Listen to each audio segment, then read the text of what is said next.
Go Figure TV. Revolutionary salute. Revolutionary salute. Like, share, subscribe. Welcome to the House of Revolution. You know I'm your humble host, the Yamin of Revolution. We got a World War III alert. The world prepares for the fall of the empire. It is almost here, and Russia is ready to strike. Before we get into that, y'all be sure to wipe y'all feet. That means hit the like button. You in the House of Revolution. Like, share, subscribe, support the platform, y'all. Well, I told y'all the end is near. We have to prepare ourselves. Get your house in order. Get you some gold. Get you some silver. Make sure your finances, you have something to traffic and trade. It's finna get real bad. And the U.S. gonna get the bad end of the stick. These people will not surrender. Where have you been? Living the life. I've been burning the the world candle is at both burning, ends. Colonel. The world is burning. Indeed, it is, and so am I with it. It seems. All right. So before we haven't spoken in a while, so I do want to get your general thoughts on the status quo that we're in now with Iran. Iran threatening they might. The last time the head of the CIA flew to Moscow, it was because the U.S. been spying and found out that Russia was about to attack Ukraine. And Russia told them, yeah, we about to, and if you get in our way, we'll defeat you too. And then Putin did exactly what he said he was going to do. Putin has been warning Britain and France and all them clowns stay out their business, and they wouldn't stay out his business. He just warned them the other day that the strike was coming, and they couldn't avoid it. I'm pretty sure it's about time Britain or France or Germany, they finna taste the wrath of Poland. And the CIA tried to fly over there and beg for mercy, and Putin just, let them know, stay out of their business, or the U.S. going to get some of that fire and brimstone too. Strike first. Trump threatening economic D-Day and other countries criticizing the sanctions. But before we go there, I want to ask you about Russia, because I know you've been covering this for so long. There's a Bloomberg report that came out today that, let me see if I can find it. There it is. Putin plans on intensifying conventional ballistic missile attacks on Ukraine, specifically the capital Kiev, as peace negotiations have reached a dead end. Negotiation frameworks have collapsed, with the Kremlin having abandoned any reliance on. Ukraine is finished. They just a puppet. It's Britain, France, Germany, Poland, the U.S. that's keeping Ukraine in the fight. It's Britain who Russia has threatened. Now, not they can get struck. They will be struck. On what they saw as an understanding between Trump and Putin in Anchorage last year. Russia hopes that U.S. negotiators, Special Envoy Witkoff and Kushner, will visit with fresh proposals, but expectations are low. And that comes, others are reporting that there's officials within the Kremlin considering tactical nukes as a way to escalate. Hasn't been verified, but that's been reported for years now. And we know there's officials that do, at least there is discussions about a tactical nuke. Definitely no decision to use one, as far as I know. And also there's the meeting by the head of the CIA in Russia yesterday, or a visit. And my co-host, Brandon, told me that there's reports that, or rumors or reports, I haven't seen them, that apparently he met Putin for 15 minutes. Putin just said one sentence and walked out after a 15-minute back and forth. So in other words, the meeting did not go too well, but there's speculation on why Ratcliffe was there. Was it worries about Russia mobilizing more troops? Was it about Russia potentially striking NATO, trying to de-escalate? Or is it a new peace proposal? So I do want to get your thoughts on what's going on in Russia and Ukraine. Yeah, a lot of people have been trying to figure out what the CIA director was doing there. I went fishing on all of my sources from several different countries, and I didn't come up with any bots at all. In fact, some of my usually more reliable sources to be able to give me some information said that their sources at the upper levels were very tight-lipped about it. They said, what you're reading in like Wall Street Journal and whatever, those are just cover stories, but they're being very tight-lipped about what it was. So I hesitate to even speculate only that it's very unusual. And the fact that we went there doesn't seem like we were summoned. So it seemed like something that we want to do. But what that message could be, unfortunately, I can only guess. But in terms of what Putin's done, I think I can do more than guessing there. That makes an enormous amount of sense that they're going to ratchet up the ballistic missile strikes, especially into Kiev, because Kiev basically has no air defense left. They have a few of the various different kinds of things besides the PAC-3s and the Patriots, et cetera. There's some other French and some, I think, German Iris-T systems they may have, but they're relatively ineffective. And there's not that many of them anyway, even especially the French systems. But if you don't have air defense and your leader is going off and being very cocky about talking about how he's going to bring Russia to its knees with a 40-day campaign of striking deeper into Russia and bring it to their shores and making life harder for them, hitting wild berries, hitting oil infrastructure, etc. Does anybody think that there's not going to be a counterstrike by the side that does have still some air defense capabilities and is growing in their amount of air offensive missiles? So that's as predictable as it can possibly be. And the Russians, I think, have always been interested in a negotiated settlement to bring this to an end on something like the June 2024 terms that Putin put out there. Those have been, gotten rid of. President Trump with Anchorage, I think, at least according to the Russians, they think that they had some kind of an agreement on something similar to the June 2024 terms. That is gone. And so now then they feel like the only thing they have left to do is to go back on more of an offense. And at least when I'm looking at this situation for what the Russians have been doing at the front lines, in the operational zone, I call it, kind of in the rear area of the front lines, and then in the depth of the country, it really looks to me like they are systematically dismantling the ability of the Ukraine side to support frontline operations. And so either, I think in time, they could either put more pressure on these front lines or even just keep the pressure where it is. And at some point, the system could buckle someplace, and then Russia could have a lot more offensive movement in there. But there is no chance, and this just is irrational to me.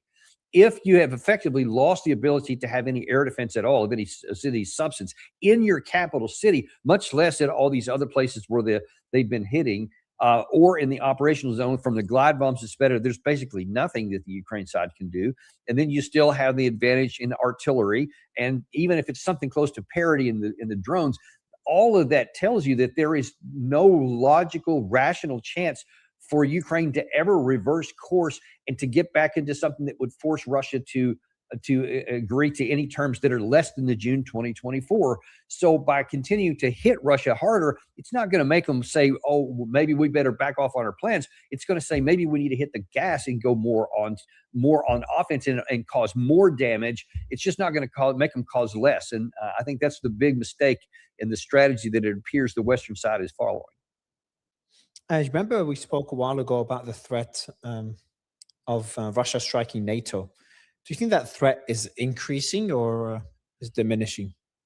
It is still on the table, I will say. I'm not sure that it's increasing or decreasing. It is definitely getting a lot of airtime. A lot of people are talking about it. And the fact that the new Prime Minister, Andy Burnham, went to Kiev on the 35th anniversary date and again made that declaration that, we'll 100% support and we're going to stay for a long time and we owe you a debt of gratitude and we're going to keep on pushing and we're going to keep on going, et cetera. Storm Shadow missiles now apparently are coming in even more. You've had other kinds of longer range drones from the UK.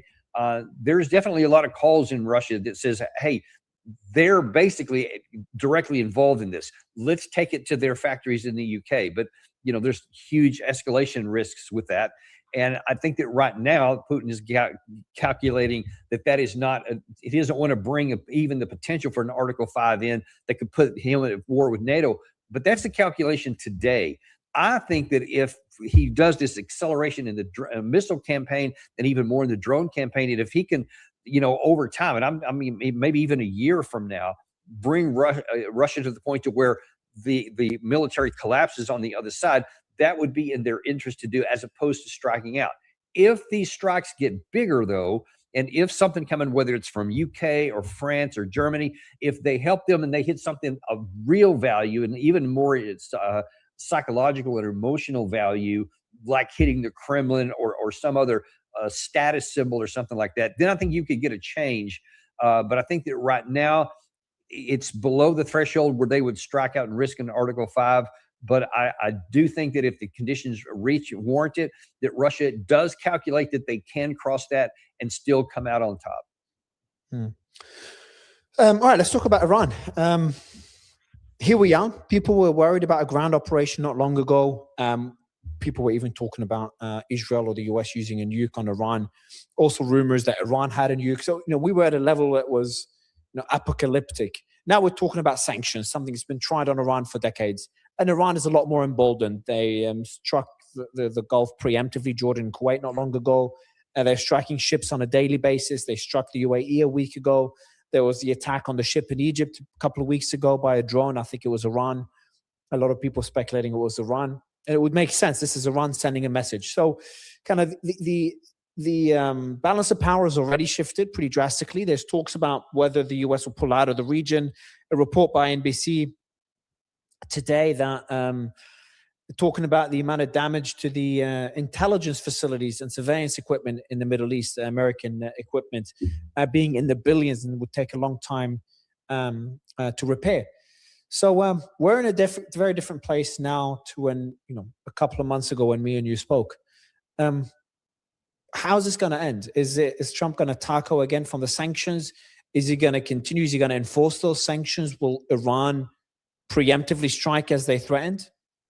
If I had to make an assessment right now based on all those factors you just mentioned, I think that the time is going to come when Iran is going to make the next strike. And I think it'll be a modest strike, not a big one, but I think it could be a modest strike because I think they're setting this up with these, whether it was Pezeshkian or Ghalibaf or Arakchi, who are all saying, hey, these sanctions, this blockade, it's hurting. Our people are hungry and we can't go on like this forever. Many people interpreted that in the West, and especially I saw on Fox News that they were just jumping all over this saying, see, the sanctions are working. Now that they realize they're getting ready to collapse. And I read that very differently.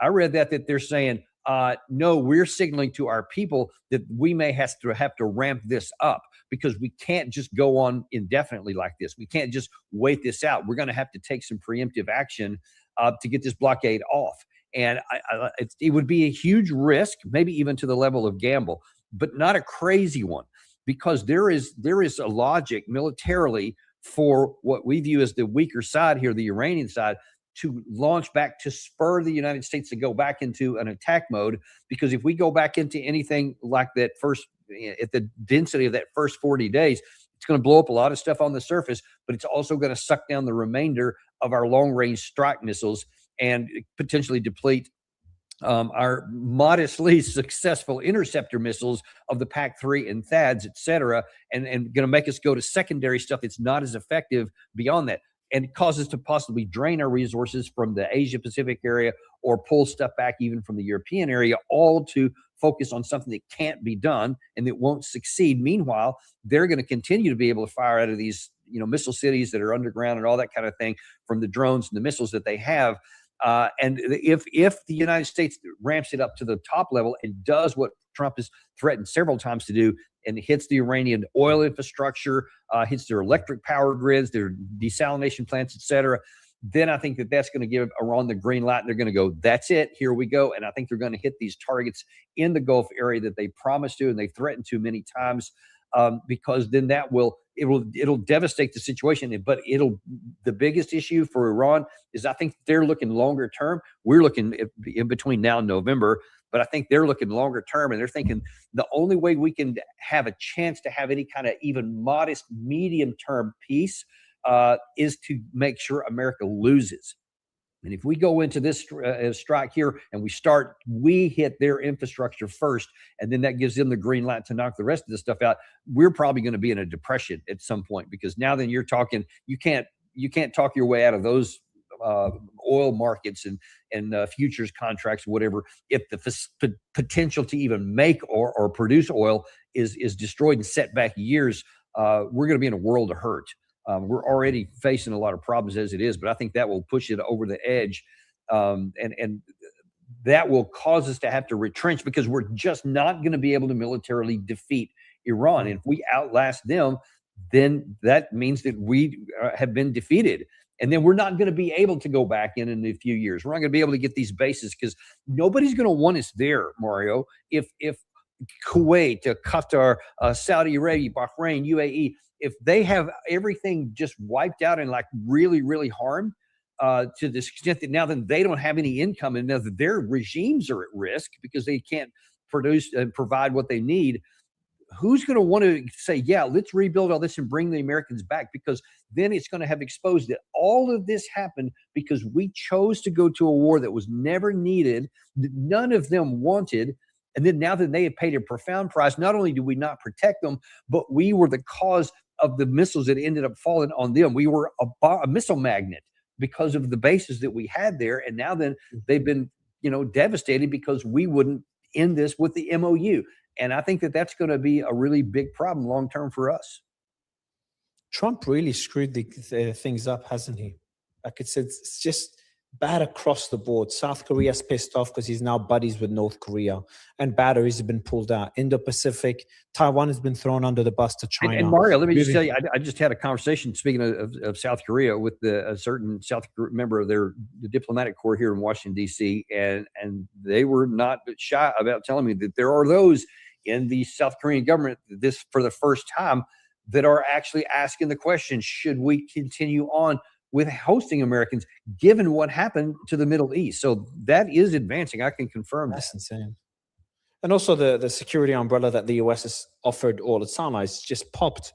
There was a German general that told some media outlet, Wall Street Journal, I think, last week. He said the nuclear umbrella, the American nuclear umbrella is gone. It's gone. And they have to adapt to that now. So, yeah, it's pretty messed up. Really, really messed up how bad things have gotten. What worries you more? Who can trust us anymore? Who can have any confidence that we have any idea what we're doing? I mean, just think about Scott Bessent's comments here. I mean, just look at the illogic and irrational point of it. On the one hand, he's asked at the end of that press conference, you said D-Day, but D-Day didn't have a timeline on it. And how do you foresee that? And he said, well, I don't want to cause a global economic collapse. I can't remember the word he used. Collapse. Right away. And I'm like, wait a minute. What do you mean? You mean like that's what's going to happen once you finish this stuff out? Or does it matter if it's sooner or later? I mean, what is that even telling us? Because a lot of people are concerned about that. And then the last part, he's like saying, yeah, and if you don't want to play with us, we'll take our sticks and go home. And you don't even have to use the dollar anymore.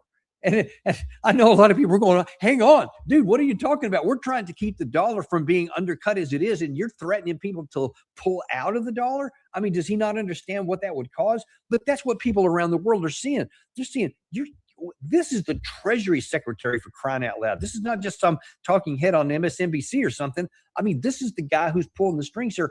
Who wants to get on board with this kind of stuff when that's the level of people? And I could go in and talking about the Secretary of War too, or the Secretary of State. I mean, right now, I'm just being gut level honest. At the highest levels of our government, people and our leaders are saying things that just don't make any sense, either for us or our allies.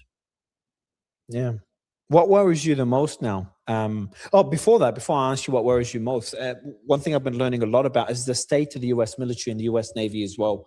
It got a lot of attention with the Lincoln and the other warship that was in with the Washington, with the USS Washington. But yeah, how bad is it? The shipyards, there's a shipyard crisis that Colonel Kansian was talking about yesterday, and my co-host talks about all the time. The icebreakers the US can't build, the list goes on and on. Yeah. Is it really that bad militarily? It is that bad, and it's worse than you think. Actually, I just did a show, I think 2 or 3 days ago, on that very issue, because when you look underneath it, what kind of caused me to start looking under the surface here was this headline that came out that we had a drone battalion that we disbanded and got rid of it. And then we have some other kind of joint thing under the Central Command. And when you look at what we're actually doing, you're like, hang on. Do you not know that drones are important now? I mean, we use words and headlines that we are, but we are now got rid of a 600-man battalion, and now we're going to turn it back into a regular infantry battalion. And instead, we've got something that has a few dozen people in it and a few dozen drones, and that they want by the end of next year to have maybe 200,000 drones. seemingly oblivious that both the Russians and the Ukraine side are producing between 600,000 and 800,000 per month. And they're allocating, they both the Russians and the Ukrainians since April have established a new drone branch of the armed forces on an equal level of armor, on infantry and artillery, etc. It's a branch of the armed force because they see it is now necessary. We had one single battalion and we pull that back and we only have a few dozen people. We are not prepared for any kind of modern war. And I did some checking too. Like we don't presently, according to the reports I had, not one single American tank has any kind of a cage on it or anything that can help with, anti-drone situation. They're doing some research and around the edges, they're doing some active protection system, but that's only marginal. We are completely unwilling to and unable to go into modern war. If we had to go into war right now, and of course I could expand this to talk about the Air Force or the ships that you were mentioned, et cetera. I'm talking about the ground forces right now. We would have our ass handed to us, Mario, because we are not mentally prepared for this. Some of the other things that the Russians and the Ukraine side have is they have like gun trucks and counter drone capabilities scores of kilometers from the front line and it's scattered throughout to try to shoot these things down. They have drone nets on all the the logistic lines, et cetera, and they're partially successful, but at least they're partially successful. We don't even have any of those things. We don't have any of the things you would need to go into a modern warfare. God help us if there is an Article 5 of some sort and we have to go to war with Russia. China is definitely learning these lessons and in all the ways that are important, and we haven't learned any of them right now. So we have a real problem if we should have to go to war. Why? Why is the U.S. so behind? I was in the Future Combat Systems program in the early 2000s in Fort Bliss, Texas, and that was supposed to be this a system of systems. It's 18 systems that went together, and it had a bunch of unmanned systems, manned systems, drones of various kinds, et cetera. It was supposed to be the new thing. It was going to be leap ahead technology. But we had in our minds what we wanted. We kind of wanted it to make it like the World War II Army, just better or cooler, and just add graph some stuff on, but we wanted to fight the same way. I mean, I just talked to you about the physical hardware. Our operational doctrine has also only marginally changed. And I saw, I think it was last year, that the Ukrainian side mocked us and laughed at us because of the changes we said. They said that you'd never survive in modern combat. We went up, and also I think just in the last week, there was a report that we did a mock drone battle with Ukrainian forces and were destroyed. We got crushed from that. And you would think that should be setting off alarm bells. Why aren't they? Well, even back in my experience in the 2000s, instead of recognizing, I came in, I had combat experience. I had tank combat experience at the time from Desert Storm, and I knew what we were doing was not going to work back then. And that was even before the 2020 war that we saw with Armenia and Azerbaijan, where it became clear that drones were going to make a major change in how you fought. That was before this. And we were doing stuff then that would never work in real life combat. And instead of making changes so that it would work in real life combat, they just pretended there weren't problems and still tried to continue on to what we were doing. The program ends up getting canceled. Nothing got produced. Then they had 2 more iterations. To this day, Mario, we have still not produced any new combat vehicles. We might finally get some in 2030. From 1999 to 2030. That's how slow our minds are.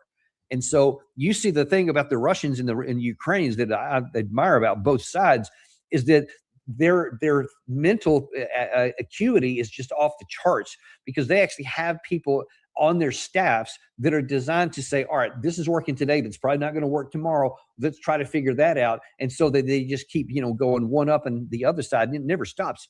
We don't have any of that because our minds aren't even thinking that way. It is staggering to me how somebody can be in all these positions of authority and not see something so painfully obvious and not take rational actions as a result. I can't explain it rationally. Is that due to just the complacency of being the most powerful military for so many decades? Mario, I do. I think that's an element of it. I'm sick and tired of hearing people repeat ad nauseum, especially the Secretary of War. We're the most powerful military in the history of the world. Nobody else is even close. I mean, they just repeat what Trump says all the time. None of them are accurate. There's no truth to it whatsoever. I mean, almost any category you want to use.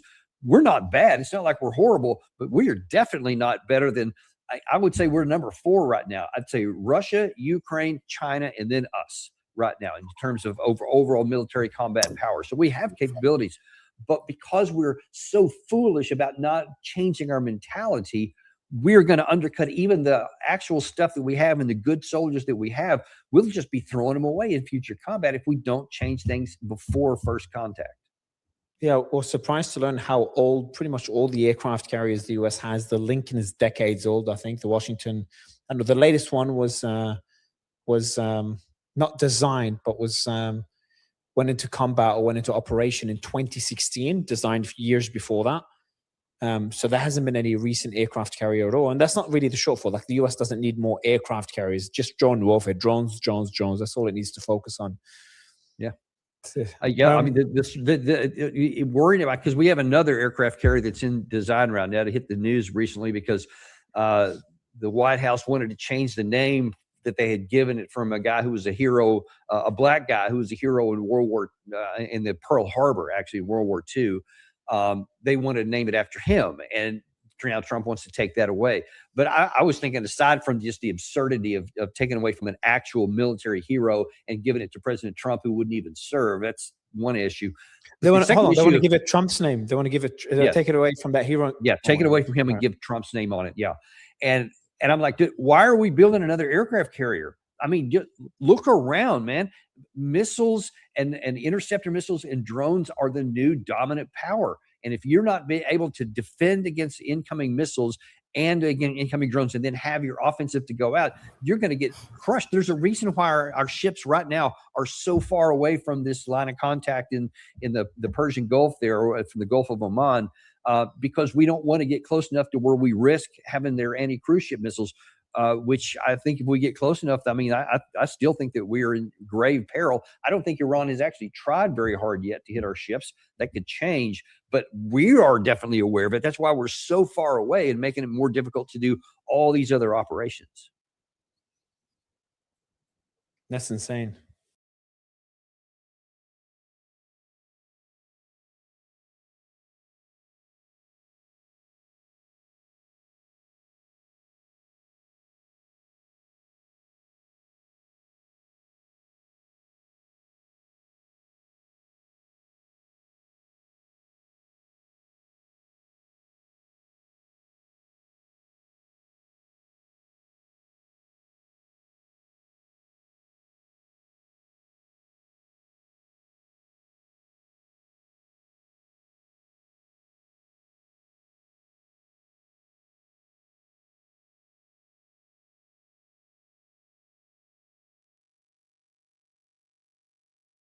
One of the most consequential geopolitical shifts since the Cold War. Countries running, of course, away from the US dollar into the hands of the BRICS nations over the past several months. The conflict with Iran has evolved from airstrikes and proxy battles into an economic battlefield right now. So is that the future of this war? Iran is leveraging the Strait of Hormuz. We're getting conflicting messages from the Trump administration today on mines in the Strait of Hormuz. They're open. Hey, ships are free to go through there. By the way, who's going to be the first ship that raises its hands yeah, let me test that theory. All the mines are removed. Let's go and see. Let's see if we blow up on the way through there. The Trump administration appears to be pivoting, of course, away from military strikes, if you listen to reports from Secretary of State Marco Rubio, to sanctions and economic pressure for now. And then meanwhile, last night, the New York Times published this piece asking this question, and far be it for me to ever feature a New York Times piece on the show, but it does raise an interesting question. Has World War III already started? And for many of you watching the show, very often in the comments, you'll say, guys, World War III has already started. That ship has already sailed. But what does it exactly look like? Where is all of this heading? Joining us now is Joe Ken, former director of the National Counterterrorism Center and retired U.S. Army Green Beret. And Joe, of course, has been at the center of the debate over America's Iran policy and the future of U.S. involvement in the Middle East, being really a clear-headed voice in all of this. Joe, welcome back to the show. Great to see you. Great to be with you both. Thank you for having me. Well, first on this New York Times question, I mean, I know it's like a 30,000-foot level question, but what do you make of this question? Are we already in World War III? And if so, maybe how is it different than the world wars that we're accustomed to watching on the History Channel? I mean, I think it's pretty evident to you both and probably most of your viewers, because you're paying attention to this, that World War III has definitely began. It's in the early phases. I believe that we can still kind of rein this back with the proper leadership. I think there is still time to walk this back before things are just, so far off the rails that we experienced a catastrophic war. But I am kind of glad to see the New York Times at least asking the question. I mean, when we have a regional war like the war with Iran that is involving, most of the regional powers in the Middle East, it's involving us. And then you have the Russia-Ukraine conflict where we have been supporting the Ukrainians. NATO has been supporting the Ukrainians, and that war is continuing to escalate. And now we're seeing a blending of the two fronts. For quite some time, the Iranians have been supporting the Russians with drones and with some other military assistance. And then recently we saw the Ukrainians take a strike in the Caspian Sea against an Iranian vessel. And so I fear that these two fronts could become blended. And as one escalates, the other one escalates as well. I fear that if we see some kind of escalation because of President Trump's frustration with the status of the Straits of Hormuz and our inability to get a clear victory with Iran, that Israel escalates and uses some form of a nuclear weapon, which would essentially then greenlight Putin using a nuclear weapon in Ukraine, which would then be right on the doorstep of Europe. And then after that, kind of all bets are off. So I think we're in a very dicey situation right now. We just had the CIA director fly over to Moscow. Who knows what they, precisely discussed, but I think it's pretty obvious we are trying to get the Russians not to escalate anything any further. However, I don't know why the Russians would take us seriously, because we've made no effort whatsoever to restrain the Ukrainians. The Russians know that we're kind of spread thin right now. So, I mean, I think we're teetering on the verge of this thing getting to the point where it can't be put back in the box. So I think we've got a limited amount of opportunity right now to stop this war from spiraling even further. Wow. And yet the war continues to have a low record of support. And so we continuously see these stories from mainstream media. Last week, it was Iran hacked a British power plant. This week, it's China hacked the Federal Reserve. We don't have any proof of that. It's just escalating rhetoric that these are our enemies. And so I don't know why they're still doing this, because it doesn't work. What do you make of these continuously unsourced stories of fear-mongering? Well, I think because the American people are weary of wars, which is ironically a big reason why President Trump won the election. Both in all the times that President Trump has won the presidency, he has run heavily on reputing American foreign policy, in particular in the Middle East. So the American people are sick of these wars. That's obvious. All the polling says that. However, the Uniparty in Washington D.C., they want this war. This is why you're not seeing any Democrats really come out in a meaningful way right now and attack President Trump. They're using it as some red meat here and there, and they'll say some stuff in some hearings every now and again to, the Secretary of War, the Secretary of State, but there's no real Democrat opposition to this war. This is Washington, D.C.'s consensus. They want this war. Now, they know that if this war continues to expand, the American people are going to be hurt more economically than they already have been. The price of the pump, cost of living, inflation, et cetera. But if this war does accelerate and the two wars combine, which if you listen to the neocons in Washington, D.C., backed by the Israel lobby and all the Atlanticists and big supporters of NATO and the war in Ukraine, they want these wars to merge, and they want to get the American people on board. So I think they are trying to sell, hey, there's a combination of like the Russians, who we all know are secret commies, and they're combining with the Islamist Iranians, and this is an existential threat, and look at all these different things that are happening, and we're on the precipice, and so we need to take action now. I mean, it's just the same old propaganda that we've heard in the lead up to every single war. I'm not saying that all the stories are false. For us to think that we're going to be conducting all the military actions that we're conducting throughout the world, and some of it's not going to come back here and hit us in some way, shape, or form, that would be extremely naive. But I think there is a narrative that is being crafted right now with people on the left, people on the right, and just the mainstream media in general, that is trying to get the American people ready for some kind of a new war. They've already been vilifying the Russians and vilifying Putin now for quite some time. And then we have all of the tired, George W. Bush talking points about the terrorists. We've been calling the Iranians terrorists now since this war began. That combined with, we have to stop them from having a nuclear weapon. It's really just a rollout all over again of the 2003 talking points. But like you said, I mean, these propaganda techniques, they work, or at least they work enough to give some semblance of a political consensus. But I think the administration knows that it's not going to work, which is why the administration took no effort whatsoever to sell the Iran war. They just woke up on February 28, and next thing you know, we're in this war, and they didn't make any effort whatsoever to sell it to us. This is a paid advertisement for Rumble Wallet. They are sponsoring this ad. And if you want to directly talk to us, you can use rants using Rumble Wallet. Rumble Wallet rants get top priority. So get your questions and hot takes on, and then they don't disappear quickly and they're less fast moving in the chat. Rumble Wallet also puts more of your support because you resigned just a few weeks later. And, you were called to panicking. You didn't have any faith. This is going to be over soon. And look at us now. We're almost in September. So 6 months later. That played out pretty well for you. I'm going to say history was on your side. It's not a question. I just wanted to say that. Go ahead, Clayton. Well, I don't like being right, though. I wish I would have been wrong. I wish President Trump would have been like, Kent and Tucker and Redacted, they're a bunch of panicans, and he would have said the whole thing was great and I won, the day after I resigned or whatever. But here we are. So unfortunately, there was an article, totally somewhat related, but the other day about how Trump is now losing the manosphere. I just like that headline popped up, like men like yourself, like myself, people who maybe were supportive of President Trump, or at least the idea of no new wars in the Middle East, and we're going to focus on the United States of America. These men who, like, all of them feel duped. Like, the underlying message was they all feel duped. And call them panicans, call them whatever you want. But now these men are like just turning against the president in a big, big way. I think a lot of people feel duped. Again, not really a question, but just kind of a statement of something I saw. I want to ask you about the propaganda piece, because I think one of the things you're kind of pointing out there is this idea of a false flag. Like, we don't support this. And this idea of, well, we're going to need like another 9/11 style event.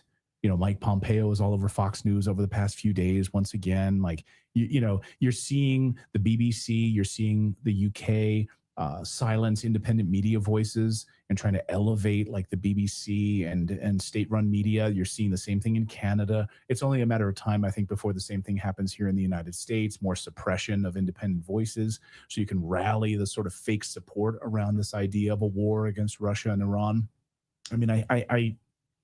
I don't want to say that, that this is going to happen. I want to sort of warn people that these things seem to be coming. Is that kind of what you're alluding to, that there needs to be some sort of rallying false flag, and they're hoping to kind of rally us together against this?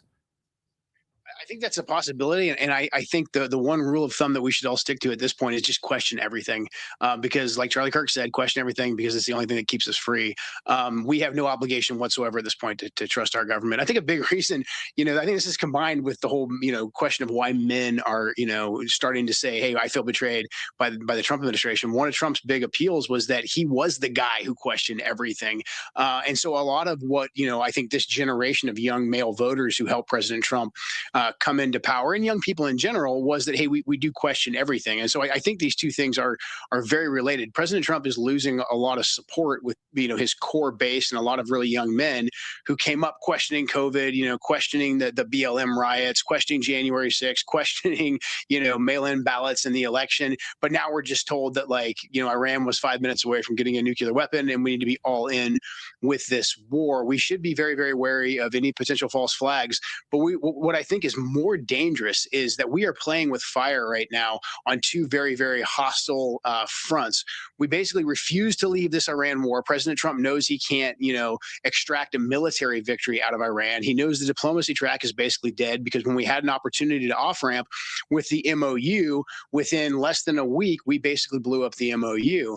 And President Trump is not leaving. He's not withdrawing our forces from the region. He's leaving them over there within striking distance of the Iranians. Both the Iranians and the Houthis have proven they can hit our boats that are out there in the ocean. The Houthis just conducted a strike that was, several hundred kilometers, away from where they launched the missiles. So they on a boat. So they actually have the ability to conduct these types of strikes. And so I think for us to say that we're going to throw economic D-Day at Iran, and we're basically going to starve their people and make them endure all kind of economic hardship while we leave our troops within range, it's basically asking for the Iranians just to strike us, to give us a justification justification to go right back into the war. If that wasn't the case, then what President Trump would do is he would pull out our troops and he'd pull our naval blockade away so the Iranians couldn't actually hit it. And then he would say, okay, now I'm going to sanction you guys. And there's nothing really that you could do about it. If you want relief from the sanctions, then now we can talk shop and you can open the Straits of Hormuz. But he's not doing that. He's leaving our forces there where they can still be hit. So we're poking the Iranians and saying, like, just take it on the chin. And the Iranians are even coming out and saying, we're not just going to take this. We're going to strike back. So we're setting ourselves up to be dragged right back into this. And to me, because we should know what's going to happen, it seems very, very deliberate. And to a lesser extent, the same thing is taking place with on the Russia-Ukraine front. I mean, for a very long time now, we've been obviously funding and supplying Ukraine with intelligence and weaponry, and that they are now striking Russian civilian infrastructure and they're striking energy. But then we're going to go to the Russians and say, like, hey, you guys can't hit back. So we are basically doing everything to stoke the fire, and it could kick off in a way that we haven't predicted. And the next thing you know, we are in this, and then we are going to need the American people to rally behind, because we're going to pretend like, the audacious and evil enemy has struck us in a way that was just, not predictable, because we are fighting like gentlemen, and they're now fighting like, dirty terrorists or, crazy Russians or crazy communists or whatever. So yeah, I think these are incredibly dangerous times, and the amount of propaganda that's being applied onto the American people right now makes that very evident. I mean, we're going to need like a Red Dawn moment from the 1980s. Like, this is the enemy. We're being invaded by Russia, to rally us around. I'm glad you brought up Russia, Ukraine, because with this economic D-Day against Iran, I mean, Russia's not just going to sit back. I don't think China's going to sit back either. What do you think will be the response from Russia, China, if this is really strangling Iran to the point of nearing death, I guess, is what the administration would love to see happen? It's interesting because we've just overplayed sanctions so much over the last several decades that by the time we go and say that, like, we're going to throw economic D-Day at a country, I mean, Iran's been under sanctions now since the Islamic Republic's inception. So for 47 years, these guys have been under sanctions. So I'm not sure how scared they get when any American official comes out and is like, we're going to sanction you. It's the secondary sanctions that could sting. But, I mean, Scott Bessent himself said during the press conference when he was asked, like, why aren't you applying the secondary sanctions now? And he said, like, what makes you think I'd want to tank the entire world economy? Something to that effect. So if we're really going to go through with the secondary sanctions, we're going to hurt ourselves like way more than we're going to hurt the Iranians. That's why I kind of think I'm glad that we're not escalating anymore militarily. I mean, 2 weeks ago, President Trump was talking about going back to the battlefield in a very big way and using all that really bombastic rhetoric. So I'm glad we've backed off from that. But again, this is where I'm just like, I don't know how serious these sanctions are. Now, Russia and China and basically most other countries in the world, because of the Russia-Ukraine war, they have started coming up with alternative workarounds from the dollar. And again, this is a place where we threw the kitchen sink of sanctions at Russia right after Russia invaded Ukraine. We threw them off SWIFT, and that was supposed to be like some death blow to the Russians, but they endured. And it's laughable. Yeah. That made China stronger. This war with Iran made China stronger. I mean, we actually had to pull our naval assets out of the Pacific, which is absolute insanity, considering the Pacific actually is our border and not the Middle East, to go reinforce what's taking place here. The petrodollar is being eroded. So we just continue to shoot ourselves in the foot, and China's going to sit back and laugh. So I think if we actually go through with any of the secondary sanctions, I think China is just going to sit back and they're going to go to the rest of the world and say, hey, we are the stability, we're the stable power. You want to do business with us, move away from doing business with the Iranians, if it even gets that far. I think the Iranians right now are going to have to either strike us back or put a lot of effort into keeping the Straits of Hormuz restricted to hurt us economically, which in turn is probably going to make us strike them back when Trump gets frustrated that the economic D-Day isn't working. But this is what I think should break your loyalty to partisan politics. If you're paying attention at all, this idea that we have a new idea, sanctions on Iran. Okay, Obama did this to great effect for the whole of his presidency. And in fact, he tried to ramp up sanctions time and time again. So if you're not paying attention, they do the same shit. This is not new. This is not new information. So how they could launch this as if like, this is it. This is what's gonna, you have to laugh because you know better. Otherwise, you're their pawns. I just can't understand how they could do this with a straight face. We've been there. We did this. Go ahead. Well, no, I was going to say Bessent really didn't do it with a straight face. I mean, if you watched his press conference, he was like out of breath. It was almost like as if he didn't believe it. You had his old like co-host or cohort Stanley Druckenmiller writing a piece in the Wall Street Journal, basically saying, the U.S. dollar is collapsing. You better stop this debt spiral that you're causing in the United States. So you have like his old friend publishing this Wall Street Journal piece, and he's out there. It almost sounded like he didn't believe it. I mean, like he was just kind of carrying in the water for the administration. That's kind of what it sounded like to me, Joe. I mean, he's a very knowledgeable person on finance and markets. I mean, look at his background. So he's no lightweight. So I think that probably explains his demeanor during that press conference. I think it's hard when you're deeply knowledgeable on a subject to get out there and sell something that you just know isn't going to work. I mean, just like the economic D-Day. I mean, in theory, like if you're going to sanction somebody, in order for them to do what you want, there has to be some way for you to walk that back. And otherwise, they're not going to change their behavior. It's hard for us to go from we're going to kill all your leadership, including your supreme leader, to now we're going to sanction you. I mean, what are they going to say? Like, okay, or you're going to do what? Kill our leaders? Like we're kind of back to square one. So I think unless you have a lot of skill at acting, it's hard to sell a lot of these policies that just fundamentally are not serious and just kind of meant to manipulate the markets and the American people. Yeah. I just want to ask you before we let you go about the idea, of counterterrorism. Of course, that was your previous job, and there have been some things that haven't really been reported over the past couple of weeks in the United States. They've kind of been buried, but major air traffic control outages. In major airports, I think through Minnesota and other places that haven't gotten any reporting, where they had to divert traffic over the United States. And we're not just talking like one tower went down, like multiple independent towers down, fiber lines separated from each other down. And so I guess, and I think about the grid in the United States, and I think about our sort of fragile cyber network, and then Natalie's question earlier about the idea of the Fed being hacked by China. Like, is this the kind of new warfare that we're going to have to get used to in the United States? And how can we trust like where it's coming from? Is it coming from our own deep state, or is it legitimately coming from China or Russia or some other place? Well, with a lot of these, I think we kind of don't know. And that's where it's a dangerous environment. And this a big problem with spending all of our money and resources on yet another war in the Middle East is that our infrastructure, whether we're talking about just the quality of the roads you drive on, or like our actual cyber infrastructure and our power grid that keeps us alive and fed, all of that takes a backseat to the wars that are going on in the Middle East. I mean, just look at how much our quality of life has deteriorated in America since 9/11. People make memes all the time. The world that you knew is no longer here, because life was better in many ways pre 9/11, and that's not because Osama bin Laden attacked us. That's because of the wars that we launched as a result of 9/11.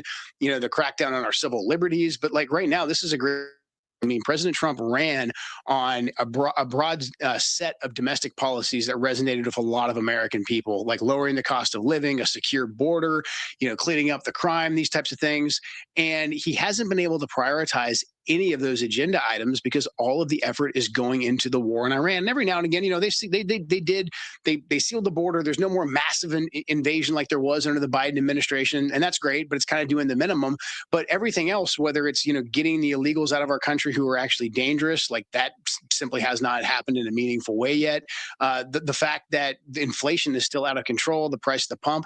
All of our efforts are going into this war that most American people have no idea why we're fighting it, and they don't support it. And it's the same thing with our infrastructure. I think we do have real threats here. There are real terrorist organizations that do want to harm us here in America.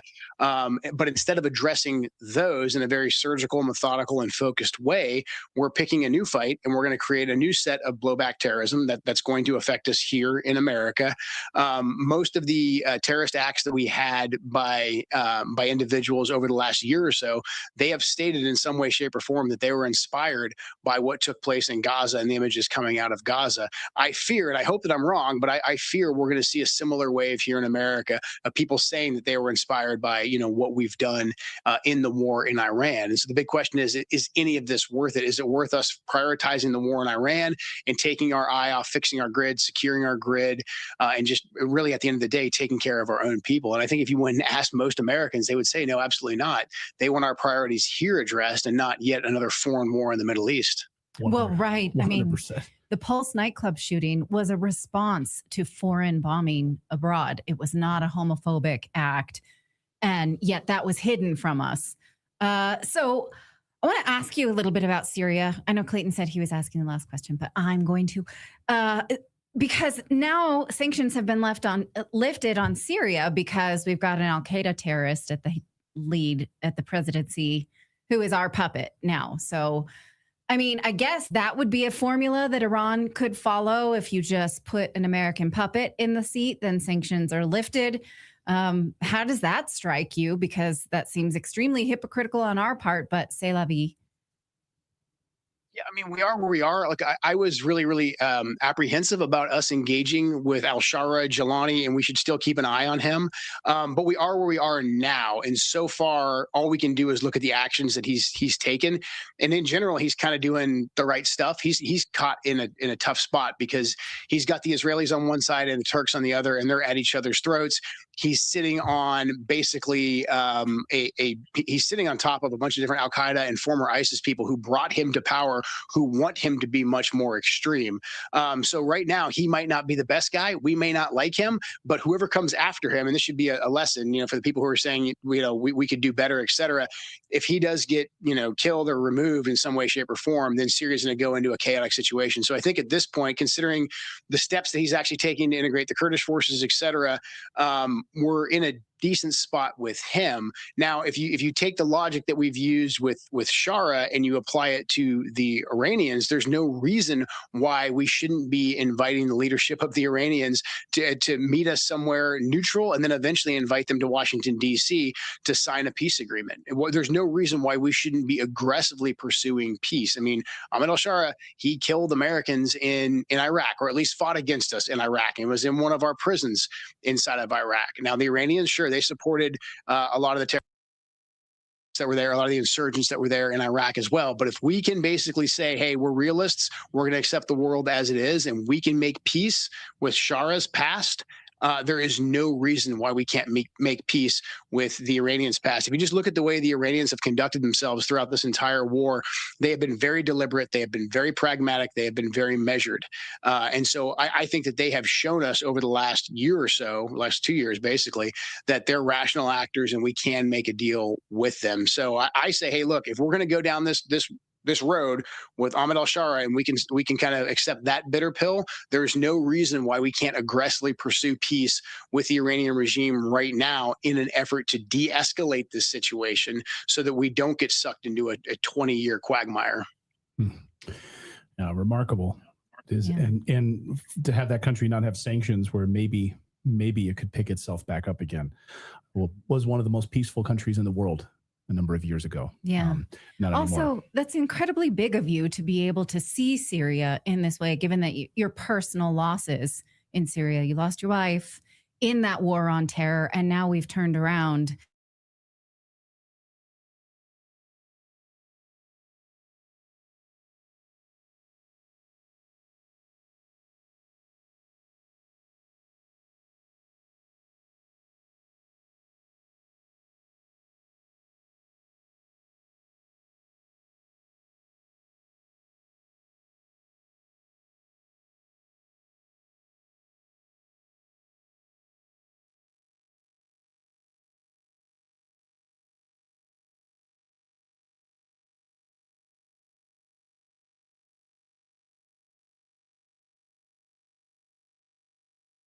Joining us now is a great friend of the show, Professor Robert Pape of the University of Chicago, a great friend of our show. It's great to see you, sir. Thank you for joining us. Oh, it's so great to be with you this morning. Absolutely. So, sir, we know we are going to talk about South Korea, but we also know that an extensive part of your work is around economic sanctions. We just did an entire segment about China's expected response. We could put C1 up here on the screen so you could give a little bit more of your analysis. China is saying that they will hit out at, quote, illegal new U.S. sanctions on Iran and its trading partners. Considering your expertise and your decades-long research into the subject, what do you make of the Secretary Bessent's economic D-Day threats here against Iran and its trading partners?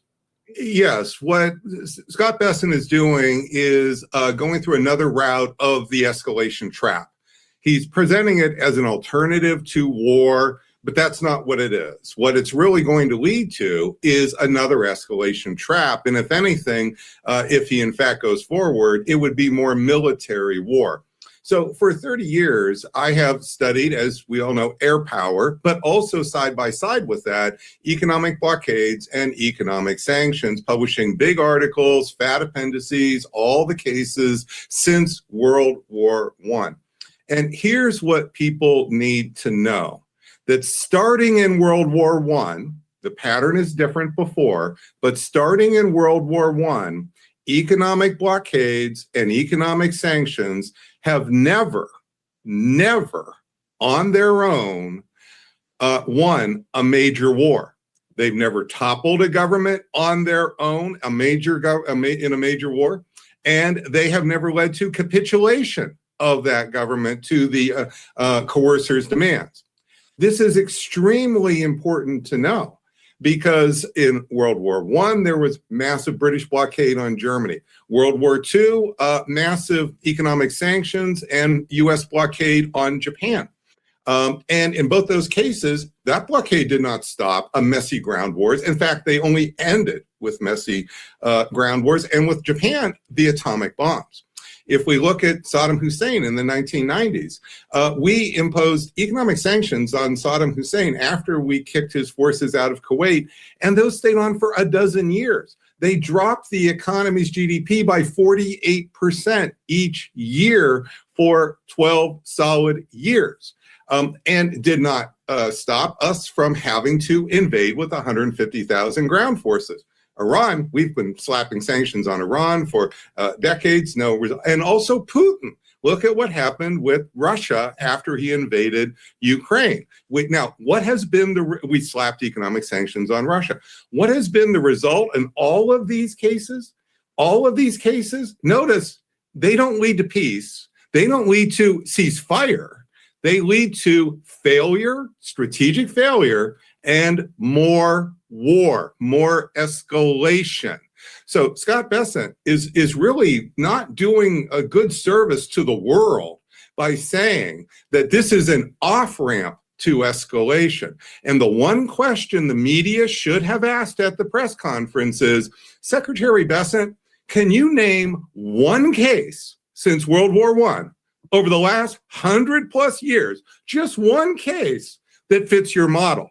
All we need is one, sir, one case. And you know what? There's not a case. And this is something that's important, because there's a second point I want to make, which is you also see the targets lashing back. It's the sanctions we slapped on Japan that led to the Pearl Harbor attack. Right. This is not a controversial point at this point. This is well known. And we run the risk that if we go forward, what's going to happen is Iran will lash back, then we're going to spiral back, and that is the escalation trap. These are not off-ramps to war. They're effectively the Western way of war, because they persuade liberal audiences, done everything you could do, so force is a last resort. That's how you get the liberals on board for wars they don't want to fight. And what examples throughout history do we have of a country as powerful as China being sanctioned? And what are the implications for the U.S. ability to carry through its threats?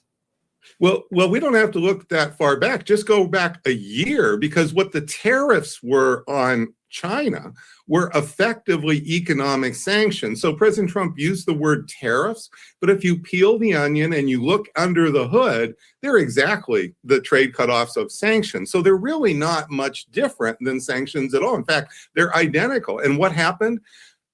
China responded with cutting off rare earths.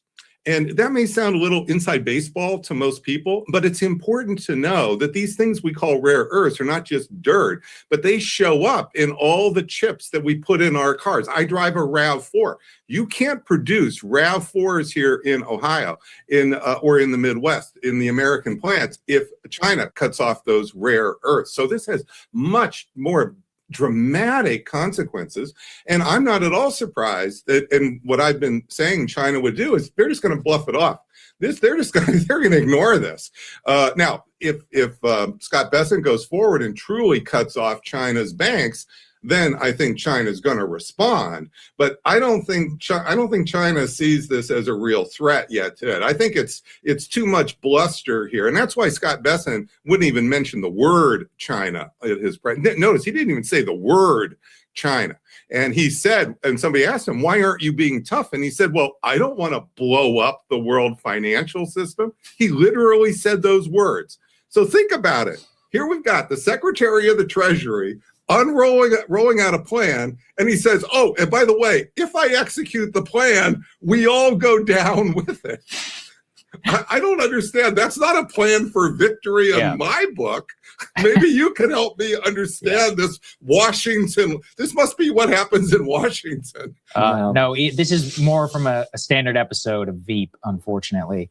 Professor, we also wanted to ask you about South Korea and just generally in the broader context of what's happening in Asia. We can put D1 up here on the screen. Some pretty shocking new public polling actually coming out of South Korea. For the first time in modern history, really, you see that the opinion of the United States among South Koreans is near an all-time low in 2026. Much of it on the heels now of Trump canceling these military exercises with the South, trying to court the DPRK in the North, but also with a lot of our trade relationships and blustering against South Korea, on top of many of the other incendiary actions taken against their companies here in our nation. I know that you have previously have given some analysis about when the United States seeks to potentially abandon South Korea, that they can pursue a nuclear weapons program. How do you put it in the broader context of the realignment of U.S. position of power in Asia? Yes, and I've also been to the Seoul dialogues. I've actually been to South Korea with the president and so forth on the stage. So I know a little bit about these subjects, and it's part of what I study. So what you are seeing in that chart, it's very interesting. The actual point where it starts to spike up is in 2025. And what happened in 2025? Trump's tariffs, which I told you were sanctions. So he tariffed South Korea as well. And this has an enormous impact on the South Korean economy. And yes, he pulled back a bit from this, but there's still these pretty serious tariffs there. And by the way, South Korea is really feeling the pain from this. So it's no surprise at all that this is where the spike is. And then in the war, during the Iran war, now President Trump is asking for South Korea to essentially give us some of their destroyers to put at risk, because we won't put our destroyers at risk. No. We're going to fight to the last South Korean destroyer. So notice this is not working out very well, and the South Korean public is able to follow this. Now, the bigger picture, though, is what you see is that we are in a quagmire in the Middle East, and we're now pulling our aircraft carrier from Asia that's supposed to be protecting South Korea into this quagmire, and there's no replacement to go back to Asia. So what you really have to worry about as time goes on is not just this short-term kerfuffle, but South Korea sees there's no more protection from Big Brother Uncle Sam. And what does that mean? The last time they worried about that, they went for nuclear weapons in the 1970s. And it was only when we absolutely guaranteed and had that our ground forces would be there, et cetera, and actually stationed in South Korea, that they turned off the nuclear program. So this is not a small issue. It's not, it may be a bit under the media radar right now. It is. But this could be the first nuclear domino to fall outside of the Middle East. We've seen Iran, Saudi Arabia, now South Korea. Well, so racing for nuclear weapons is one way of trying to create some stability. Another is to actually just reach a peaceful coexistence with your neighbor. is there a prospect for that in the region? Like, could you imagine a world in which the U.S. kind of withdraws its presence? I mean, clearly they're already withdrawing their military capacity there, and that forces the parties there to say, you know what, we're not going anywhere. Like, we need to reach some sort of mutual agreement here by which we can live together peacefully. I do think that's possible. So from 2012 to 15, one of the reasons I went to South Korea is I made 8 trips to China, South Korea, and Taiwan in that 3-year period. And I was meeting with high-level people, including at the level of the president here, especially the office. I will say, I won't say the individual, because if you ever have those conversations, you don't want to say that, about having a meeting, an international conference. And the first step of that would make sense would be to do it not as a government set of governments getting together, but the way this really happens to build that kind of walking to cooperation is often with academics and civil society, think tanks. And we got quite close here, I would say, to that. I think it would be wise to try that again, but it's difficult right now because the Obama administration was much more open to cooperative international efforts. You're not seeing any signs of the Trump administration interested in brokering these efforts, and it's not impossible to do without the United States, but it's obviously much easier if there's at least a wink support that this is generally supported from the White House. What you're seeing is the opposite. You're seeing heavy-handed action. Scott Bessent there's no month-long effort to bring the world together for an international coalition against Iran. He just up and announces that, and it's his way or the highway. You don't like it, you're either with us or against us. Well, this is not the way to actually bring people together. So, but I do think it's possible. I do think it's really possible, and I think it's worth trying. Connecting to your previous point, Professor, about South Korea, you mentioned Saudi Arabia and Turkey. What do you make? Because it got very little coverage here in the West. It did seem to be a monumental new security arrangement. What do you make of that security arrangement as we continue to see the emerging security order post-Iran war? Well, this is what is part and parcel of what will happen when Iran becomes the 4th center of world power. So as I've explained, Iran is on the trajectory to become the 4th center of world power. And as it gets more and more powerful, as you're seeing, we started talking about this, I think, back in April, and now it's becoming more and more a reality. Well, what that means is Iran will want to extend its influence over the frontline Gulf states, literally like the Soviet Union did when it occupied Eastern Europe, and it will want to control the governments. Well, Saudi Arabia, of course, doesn't want to be controlled by Iran. So what does it do? It starts to look for international help. That's Pakistan and Turkey. And then also starts to think seriously, not just on whiteboards, about nuclear weapons. And that's what you're seeing with Saudi Arabia. They're responding to the result of Iran on the trajectory to become the 4th center of world power. And this will not go unnoticed. It might not be covered much by the media, but you can bet all the governments in the Middle East and the governments in Asia are noticing this, and they are not going to be even though the media may not cover Iran as the rising 4th center of world power, the world is going to react to that. So we were talking at the beginning of the program about the interesting dilemma that Iran finds itself in, which is, to borrow a phrase, is almost like a de-escalation trap. And what I mean by that is that, while they have fought the U.S. to, maybe better than a standstill, they've wiped out a bunch of American bases. They've shown that they can withstand the amount of American punishment that America is able to dish out. We know that the American capacity is, the ammo capacity is minimal at this point, so they don't have a whole lot more left.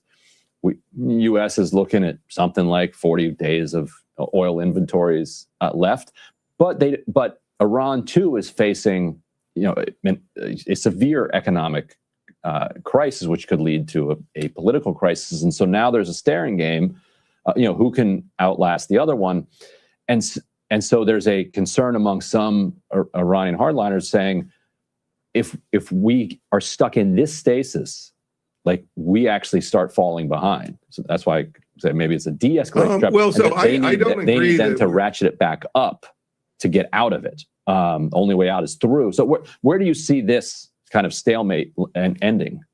I don't think it's a stalemate. I understand that's the common narrative, but Iran has the upper hand and they're putting their pedal to the metal by initiating attacks. So it's not true. Just because we're not bombing Iran doesn't mean Iran is not using attacks. So it's not tit for tat anymore. There's no tit for tat's been gone. This is just the wrong framing. What's occurring is Iran is initiating attacks. They've attacked 7 UAE tankers in the Strait of Hormuz since August 5th. And what they're doing is they're trying to squeeze America economically in order to put have gas prices raised in order to wreck the Trump presidency. There's a clear game plan here by Iran that I think the media is mostly missing, which is Iran is not sitting back and isn't treading water. Iran is squeezing the oil more and more in the Persian Gulf, and also with the Houthis against Saudi oil. And what that's doing is it's causing the price of gas to go up and also causing real rockiness in our financial markets. Those are the reasons for that. And I think they want to do that through the midterms, at least maybe through January, to basically wreck the Trump presidency and install the Democrats and force the Democrats to take a position on the Iran war. So this is Iran playing American politics, not just simply treading water. Right. Makes a lot of sense. Professor, we have another guest standing by. Otherwise, we'd love to keep talking to you. Thank you very much for joining us.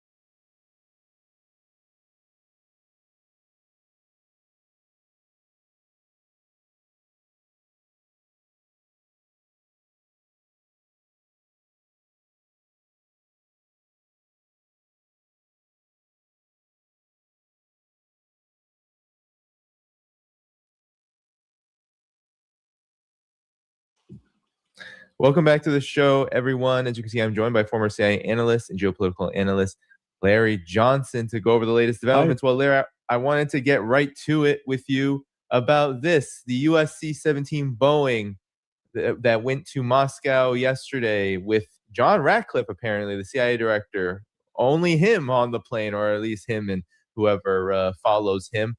And there have been so many reports about what actually happened that I wanted your take on what you believe happened, but here are some of them.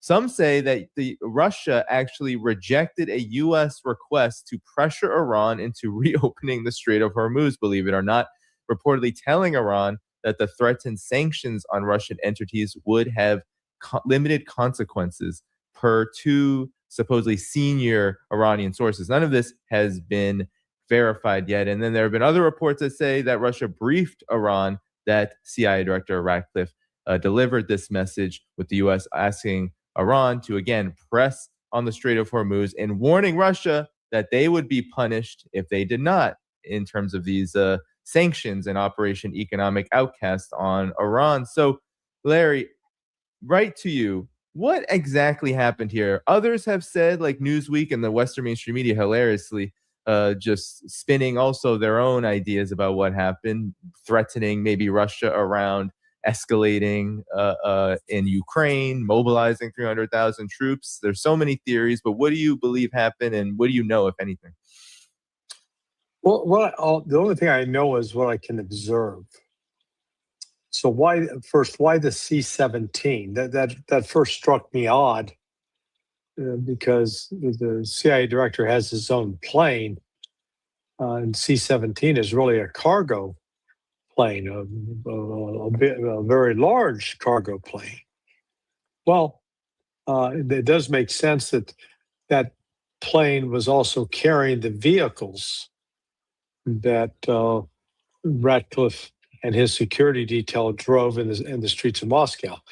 I guess they could have wound up with Russian vehicles, but that's not what they did. They went, maybe from their own security standpoint, they didn't want to put Ratcliffe in a vehicle that was where the Russians, would have bugged it and had control of it. The claim that this was some sort of United States going over to warn Russians wouldn't have let him in the country if that's what he was doing. They're not interested in listening to the United States about any of that. That's number one. I really think it was more with Ratcliffe explaining and reassuring the Russians now that there has been a change in policy by the United States vis-a-vis Iran. Because what did we see in the preceding 24 hours? They had the Independence Day celebrations in Kiev, take your pick or how you like to pronounce it. The British Prime Minister was there. I think Ursula von der Leyen was there. The Europeans made sure they showed up. One who wasn't there, the United States. Huh. You think that's a coincidence? I don't. So I think probably Ratcliffe's job was to go and meet personally with the Russians and assure them, yeah, we're pulling out of this. That's one possibility. As far the claim, the Wall Street Journal, that they're warning them about, not to invade Poland. Russia's not going to invade Poland. That's just sheer nonsense.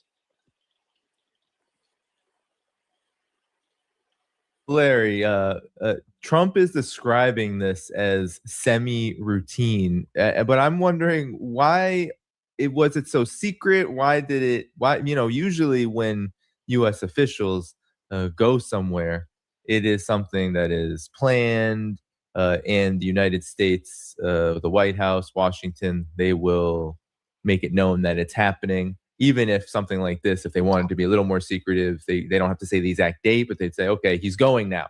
But none of that was said until now, where Trump says, oh, it was semi-routine. What does this even mean? And why all of the secrecy and intrigue around it, do you think? Well, it wasn't semi-routine. It wasn't even semi. We've never, I think the last time a CIA director went to Moscow for talks was when Bill Burns was in place as Biden's CIA director. So, it's unusual, highly unusual. It does appear that there was an element of planning to it, though, by virtue of lining up the C-17 and with the C-17 getting the cars loaded on board. So when they hit hit Vnukovo, I think it was where they flew in, that once they're on the tarmac of Vnukovo, the cars come off and off they go, driving to downtown Moscow. And that would have been an interesting drive because, the Secret Service agents or the security detail for CIA normally aren't accustomed to driving in Moscow. It's not a difficult drive, but you got to know where you're going. You got to know which turns to make and which ramps to take in order to make it down to the Kremlin. Here's what Russia said about it. They haven't said very much. It's not many details, but this is what Ukrainska Pravda, the Ukrainian media outlet, said, reported from the Washington Post. Peskov said to them that when asked about the visit, Dmitry Peskov, spokesperson for Russian government, said it was related to contacts between security services. Larry, can you read between the lines about what any of that could mean? Again, a C-17, as you said, it's an interesting choice of plane, given that yeah, they could have the vehicles on there, but I'm guessing they could have a lot more on there as well than just well, but like some what else? motorcades. Exactly. That's what I don't know. What do you think? Yeah, no, I think it was, that for the number of cars in his motorcade, that looks like about the right amount that the C-17 could hold. I mean, it's sort of a uncomfortable way for Ratcliffe to travel because maybe they have a package they can put on there that has like reclinable airline seats, but usually on the C-17s that have these sling seats. But I guess they do have the capability to put, let's call it, conventional airline seat in there. Still not the most comfortable of accommodations. They're not getting, first class food, and it certainly isn't Qatar Air or Emirati Air.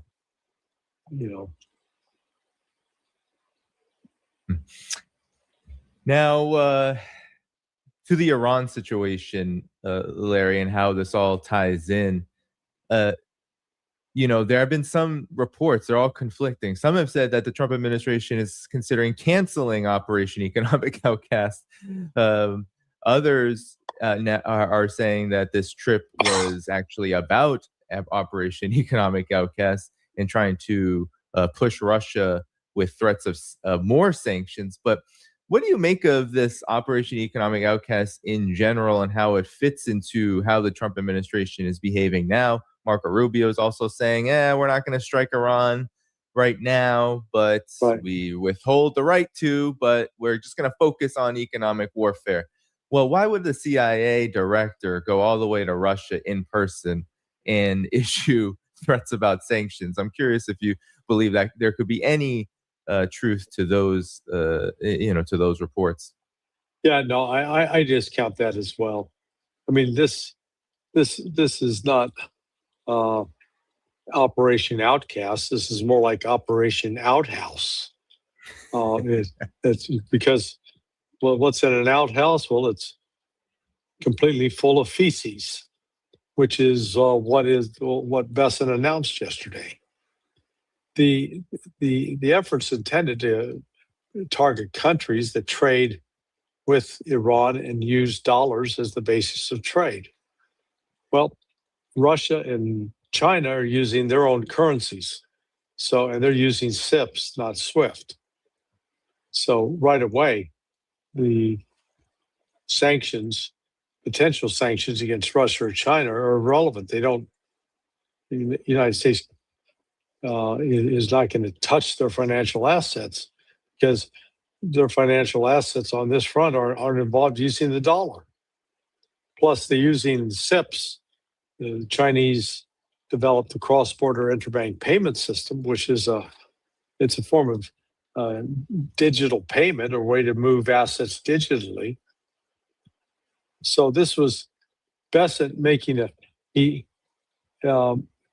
like he's threatening to attack people, but he doesn't have a weapon to attack them with. So that's where, I think there was a collective yawn. There are only two countries that trade significantly with Iran that could potentially be hurt by this, but those are Turkey and Pakistan. And Turkey and Pakistan both, Turkey and Pakistan both Pakistan relies upon natural gas, and Turkey relies upon the natural gas as well, and some oil. So they're not going to sacrifice their countries to obey the United States. Absolutely not. So that's why this was Besson making threats that were, I think, everybody else saw as meaningless. Now, Larry, I want to go just before we move on from this. I want to go over some of what maybe point by point, especially on we talked about the Iran scenario, but I want to go over some of these other. It's funny that the mainstream media have actually and have in some parts been controlled by the CIA, but in this case, they have no idea what exactly happened. So they're saying, this is Newsweek saying there are 5 possible reasons what was said in Ratcliffe's visit. And I want you to comment on this one in particular. Putin, warning Putin against mobilization, 300,000 troops to escalate the Ukraine conflict. This has been said by Zelensky and many others in the mainstream media. What do you make of this? Is there any truth to Russia amping things up on the battlefield and in the conflict? And would the CIA director go all the way to Russia to communicate concern about this? Yeah, heavens no. I mean, that is just so patently absurd. Number one, Russia. Why does Russia need to mobilize? They just announced end of June, at the first 6 months of their annual recruitment, that their target was over 200,000 new people signing up, volunteering. And that's what they got. They got 200,000. So the second half of the year, they're going to get another 200,000. They don't need to mobilize. The notion of mobilizing is you're suffering a shortage of troops and you need to, bring them up. Except,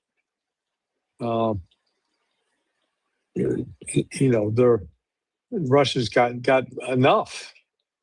If they need more, they do have reserves. They could call them up.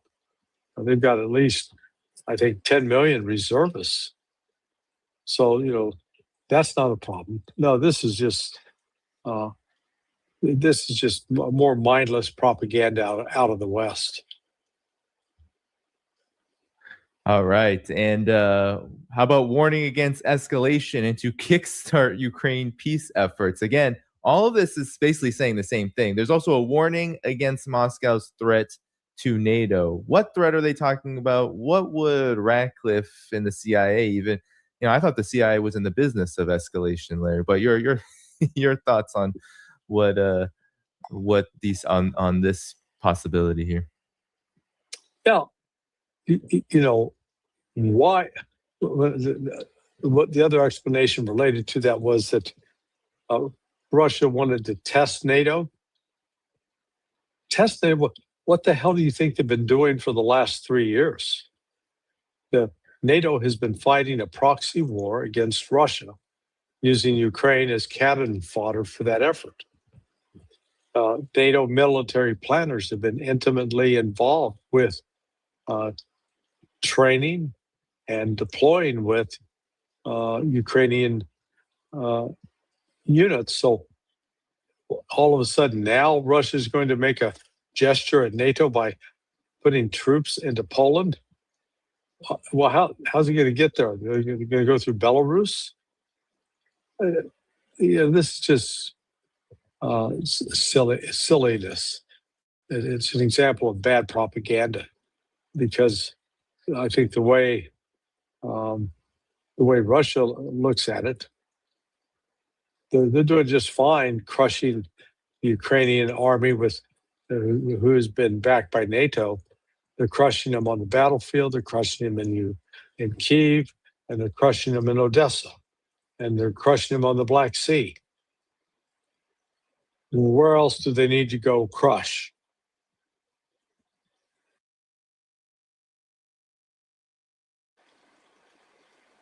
My theory, Larry, and I'm curious on your thoughts on this, is the way that this was done did seem a bit like there was what do you call it, like a fire underneath underneath the behind, like there was a real emergency and they had to go to communicate something. But everyone in the mainstream media, in the Western mainstream media, view this as as the CIA going to be to lay out ultimatums and to threaten Russia.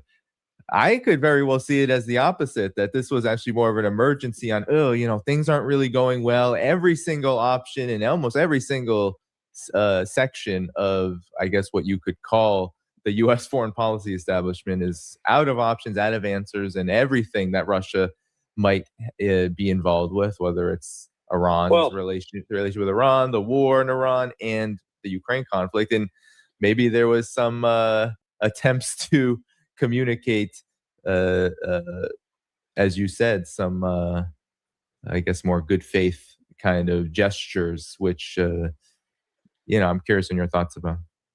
Well, let's look at another possibility that Russia, during recent ground operations, has captured CIA personnel. And Ratcliffe is there to try to get them out. Right. Yeah, no, that's a good point. And that would not be reported on, because I have actually correct not heard anything about that. I mean, you get reports from, alternative sources, Telegram channels from the region, etc., talk about mercenaries, but in terms of CIA personnel, the CIA has been very mum about their activities, despite all of the public information that we know now, where the CIA is operating directly in Ukraine, in all sorts of ways, in directing the so-called war effort. But maybe you could talk about that. Talk about how has the CIA been involved to the point where they are getting captured? Because I think that might be a surprise. If they have forward advisors, both working with drone units and with units that were going to be involved with the counterattack, or units that were supposed to infiltrate behind Russian lines and carry out sabotage acts, that maybe that's now Trump has finally issued a stand down order. So we're going to stop that. And Ratcliffe, you're going to Moscow to tell them that we've stopped all this nonsense. Yeah.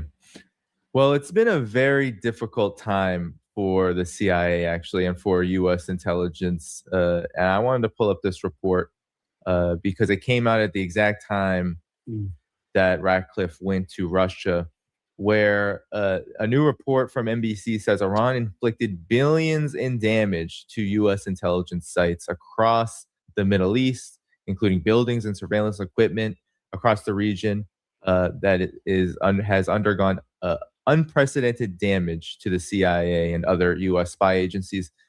Larry, talk about that. I know, for example, that during the heat of the 40-day war, Iran did hit, I believe, a CIA institution inside of Saudi Arabia. But maybe you can go into more details about what exactly is being referred to here. Well, it's not just one thing.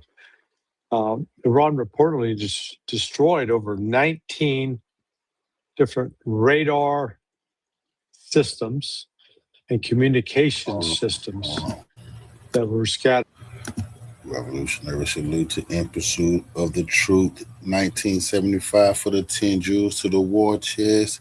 Revolution is a way of life. Absolutely appreciate the support, Queen. Salute. From Kuwait down to the UAE. I know in one instance, with respect to, I think it was Kuwait, Bahrain.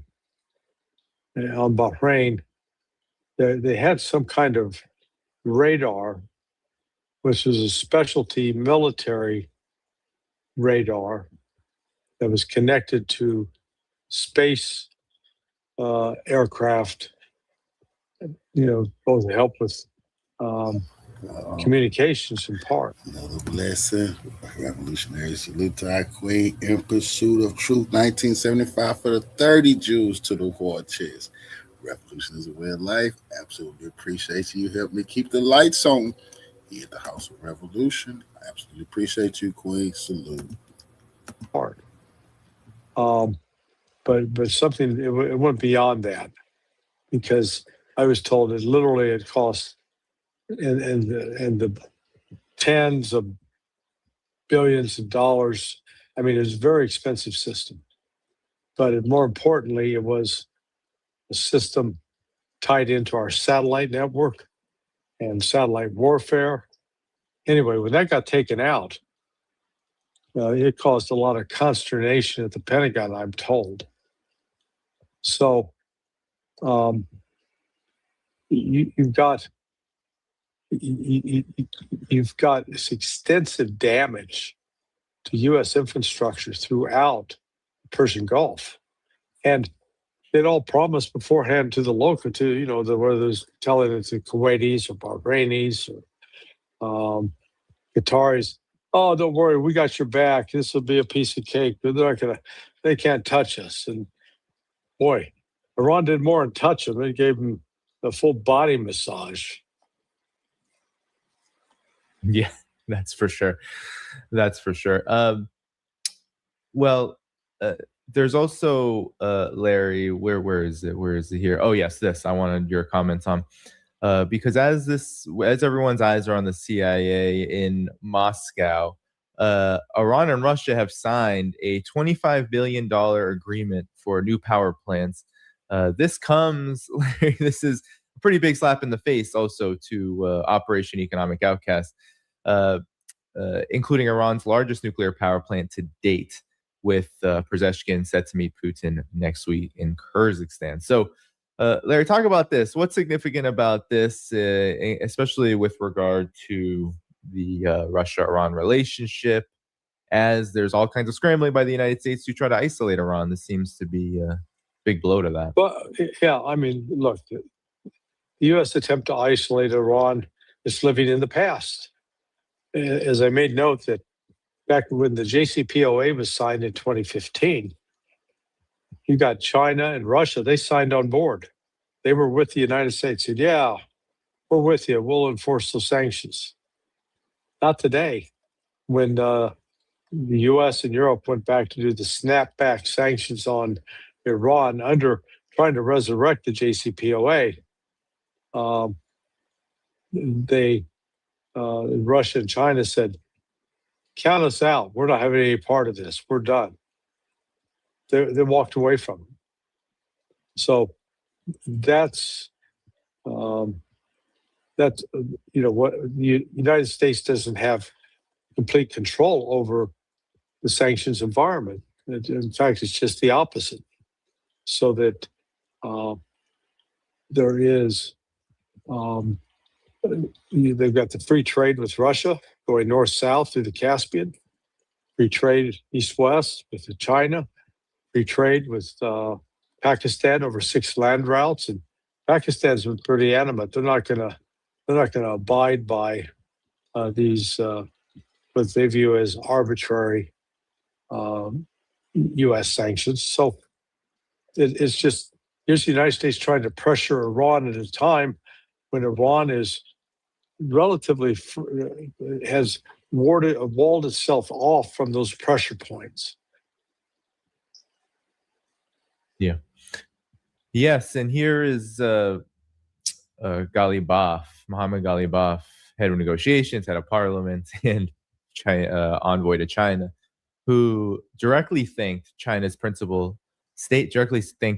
its principled statement rejecting illegal sanctions, saying that the Iran-China Comprehensive Strategic Partnership is rooted in mutual respect, win-win cooperation, and a shared vision for a multipolar world.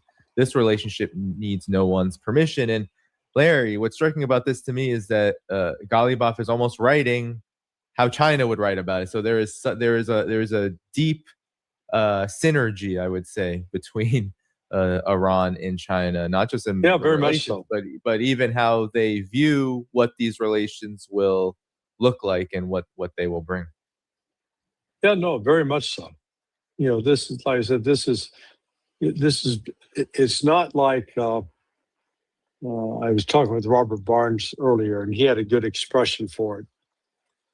The United States is treating this like it's just different currencies. The Iranians are trading with the Chinese in a different currency, but that's not it. Let's think of the financial systems as being on railroad line, tracks. Well, the U.S. track is a smaller gauge than the Russian track. The Russian track is, say this wide, and the U.S. track is this wide. Well, so the Russians and Chinese are now driving on a different track that they've taken. Iran is no longer having to ride with the United States and the U.S. companies. Iran is free of those companies now. And can you respond to, there have been some criticisms about, especially about China and how it's dealt with oil imports, saying that maybe China has gone along with the game around these, the oil by reducing imports. It's actually helped the United States manipulate the markets, the oil markets, etc. But I'm wondering what you think about this, because in my estimation, it seems like China has only continued to violate what the U.S. sees as its authority to dictate who Iran trades with, and hasn't abandoned Iran in any degree. But your thoughts on this? I've been seeing it go around, especially as we start talking about the strategic reserves in the United States going downward to nil. No, look, it is. This is a classic case of, I don't want to use a family analogy, because at least if within a family analogy, there is some element usually of mutual respect. But, or think of of a father and son. There comes a point where the son becomes independent. And if the father is still locked into viewing the kid as dependent and small, there's no foundation for a relationship. And that's sort of what Iran has now done, or is being done to Iran by the United States. That the United States is treating Iran like it's a child, that it has complete control over Iran and its assets and resources. And the opposite is true, that that the United States is now running up against the limits of its power. It could only tell Iran sort of what to do, maybe if it was in like a U.S. port, but Iran's not operating in U.S. ports, and Iran's not going to U.S. banks, and Iran's not picking up U.S. dollars. It's working entirely outside that system. It's on a whole different set of railroad tracks. So Besant's operating, we're going to enforce sanctions based upon on Amtrak that runs from Washington to New York. But this is not, this is the Trans-Siberian Railroad, okay? Completely different. And the lack of U.S. Control over that is, it's going to drive Trump crazy. Yeah, and I would, with Russia and China's relationship with Iran, it's essentially the opposite. And I think this is what's important, is that it's so much the opposite that, well, Russia and China are not going to punish Iran for doing what it did, defending itself and, causing a major disruption to the global economy, which does have an impact on both of them to some degree, some benefits, some disadvantages, but nevertheless, both Russia and China will just do what's best for them and maintain a relationship with Iran. So it's interesting to see that we see all this misdirection, people looking at, what is China doing or not doing versus the real crisis, which is that it's the U.S. that's trying to manipulate the markets. It's the U.S. trying to buy all of this time.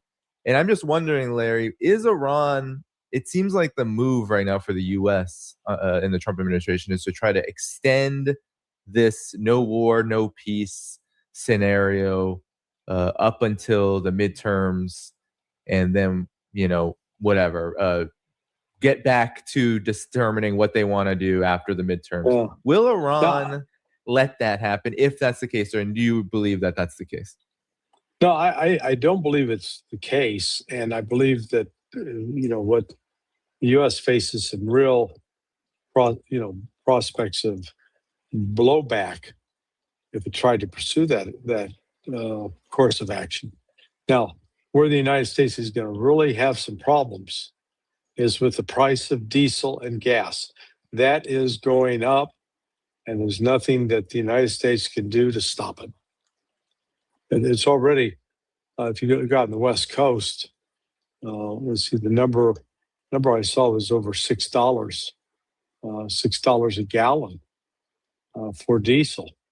Well, compare with what, let's see here, give it to you precisely. Yeah, it's $6.41 a gallon. So, and compare that, the price in January of this year was $4.12. So it's up more than $2.38 a gallon. And Yeah. that's likely to go higher, but it's got the highest percentage increase out west. The second highest, let's see here, is the Gulf Coast, Texas, Mississippi, Florida, Louisiana. And then the third highest is the Rocky Mountains, Rocky Mountain High. Yep. Yeah. And even in New York City, where there's, usually higher inflation, runaway prices on most things, but with gasoline actually usually stays on the lower end. It's $5.72 out here, and that's almost $1.70 more than what it was prior to the war, which is it's a really expensive for New York given everything else about New York. I don't want to minimize the cost of gasoline, but it's not what you'd call the driver of the economy. Diesel and aviation fuel are the drivers of the economy because they are important both for transporting people and transporting things. Also, diesel is important in agriculture. A lot of the mechanical activities around farms, ranches have to be done with diesel tractors. So this is, this is a potential big hit on the U.S. economy, but it's not confined to the United States. It's global. This thing is hitting the globe, not just one part. Yeah, and the dollar system makes that even worse, given the high diesel prices at this level in much of the world is catastrophic immediately. And $5.70 in New York City for diesel, absolutely catastrophic for commerce. And Larry, now how about let's go to Ukraine? Recently Ukrainians ousted Defense Minister Fedorov has said that Ukraine is slowly losing the war. It seems like every time, and this is from Medusa, begging us to not let Russia shut them down, the Russian opposition. But it says Ukraine's leadership has no overall vision for how to win the war against Russia, said Mikhailo Fedorov. He told us to Reuters, corruption and the slow adoption of new technology are also holding the country back. Larry, what's going on in this conflict? It seems like every time somebody's ousted or leaves or what have you from the Ukrainian government, we get a bit of truth or maybe the alternative side of the mainstream media spin on the conflict. So what's going on and how is this conflict pressing also on the United States, the Trump administration to move, to act, to change its ways, if at all? Well, they can't. Ukraine is losing. That's simple. And when you get this kind of loss, it's a military loss. It's an economic loss now, with the loss of Odessa. So Ukraine's effectively isolated, and they're not getting the money, weapons, or supplies they once were. So this, that's what this. I think this situation is going to grow more desperate for them with each passing month. I think Ukraine is going to have trouble surviving as an intact government through December.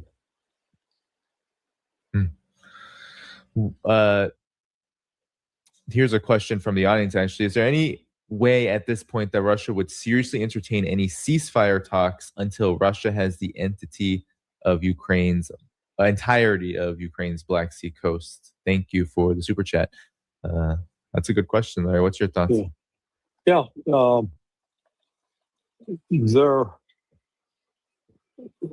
Russia is going to press. They've already shut down Odessa. They have effectively cut off. I mean, it's economic strangulation now for Ukraine. They've lost the grain. We're seeing, in fact, future grain prices in the United States, they're up, markedly up, because of the cutoff in Ukraine. They're not going to get any more military shipments coming in. Their only land-based lifeline is through Poland, Romania, and those are sketchy at best. So what you're looking at is that Russia has got Ukraine in a real bind, because they're hitting Ukraine not just economically, shutting down the Black Sea, but they're hitting the transportation nodes from the air. They're hitting key logistics hubs from the air, and then on the ground, they are pressing forward at a very, very rapid pace. So yeah, this is not good for Ukraine. Yeah, definitely not good for Ukraine at all, Larry. Well, with the conflict in Ukraine, let's talk about all of the news right now. Wild Berries has just been hit, supposedly destroyed another Wild Berries facility. What do you make of this continued hyping of Ukraine's drone attacks? There was a story, I believe, I don't know if it was the New York Times or another, talking about how advanced Ukraine's software technology is that's keeping them in the war and keeping them pressing forward and pressuring Russia by bringing the war back to them. How long can this go on, and is there a breaking point for how long this media spin and narrative can continue? Well, it can go. I think it can go on for at least a good another year, maybe. But the reality of what Russia is doing on the ground, in the air, it's starting to take a toll. And, setting fire to a wild berries facility is not a critical logistics hub for Russia. And the Ukrainians keep forgetting they score a hit on one target like this, or let's say they hit 6 of them. Russia is a huge, huge country, and Ukraine didn't have enough bombs to force Russia to surrender. Same can't be said for Kiev. You're going to see now, I think, more airstrikes. It's like the more Iran strikes civilian targets inside Russia, the greater the response of the Russians in the ensuing wave of rockets, missiles, and drones. And then, in the 10, 15 minutes that we have, Larry, maybe to a broader perspective on the state of these wars, what does the Trump administration and the United States' posture, especially around the Ukraine conflict, but similarly now almost adopting a kind of similar position with Iran? Trump just said that he's in no rush to continue talks with Iran.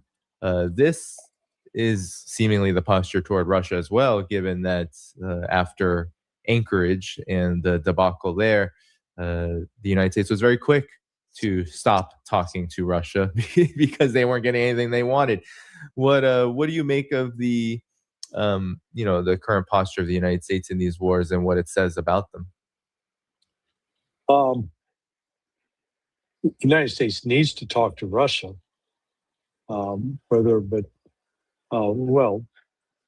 again, we start off talking about Ratcliffe's sudden trip to Russia.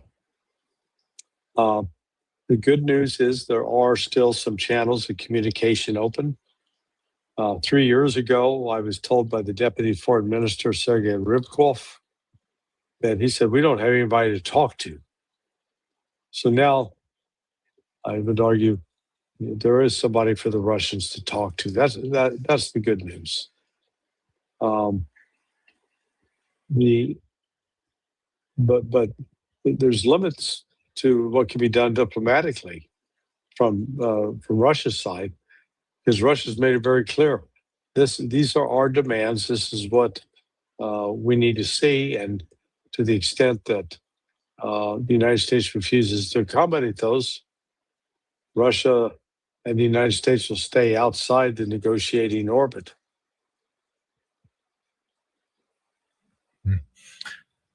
Yeah. And Larry, the actions against Iran, the actions against Russia, many see as targeting China. Xi Jinping is supposed to come to the United States next month. There's this whole economic outcast operation against Iran that many also believe is meant to target China, yet the United States is very hesitant to name China, to go after Chinese institutions.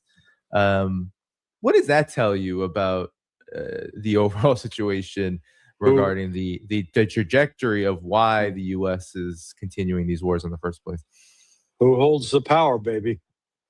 That's the ultimate power play. The fact that we got to be worried about what are the Chinese going to do to us, and because we've acquired quite the reputation for doing to other countries what we wouldn't put up with if they did it to us. But now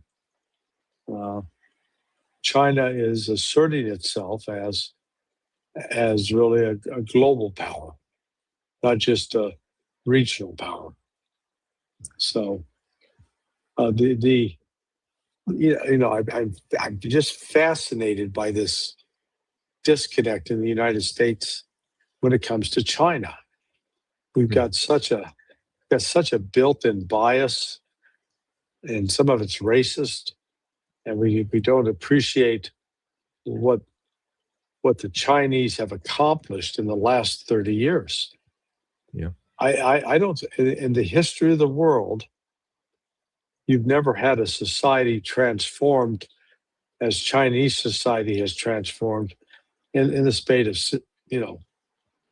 I'd say the space of 50 years. Let's go back, or 54 years, go back to 1972. Right. It's an astonishing change.